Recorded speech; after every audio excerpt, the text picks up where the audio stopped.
โอเควันนี้พา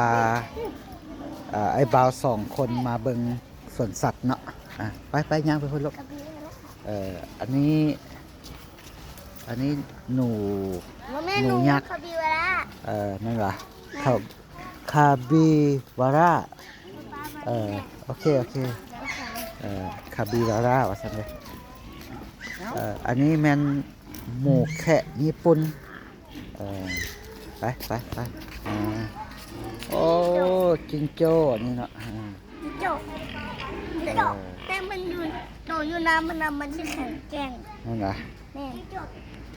โจป้าปลากิ้งก่าดูโดย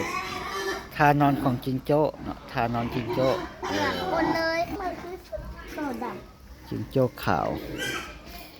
วแต่ว่าตัวดำเนาะปากมันยาวเลย บ่ใกล้เด้อบ่ไปใกล้เด้ออันนี้นกอย่างนี้อันนี้นกกะเรียนยุโรปนกกะเรียนนกกะเรียนยุโรปเนาะ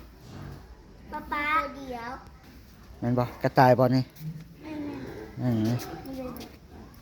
มาร่าโอ้คือกระต่ายเนาะโอ้โดยมันนอนป้าต้องเล่นตัวนั้นนะเราได้กินข้าวกินน้ำเลยมันจอยเนาะป้าเจ้าบนมีอย่างนั้นไปเบิ่งอันนี้เมียแคทมันนอนอยู่ใส่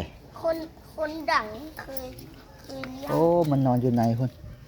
มันบ่ออกมาลูกโอ้ยอย่างนี้เม่นตัวเม่นอันนี้ลูกว้ายลาบเม่นเบิ่งได้เนาะบ่ลาบเม่นตัวเม่นเนาะป้านั่นอย่างแล้วมันยิงปืนใส่เด้อ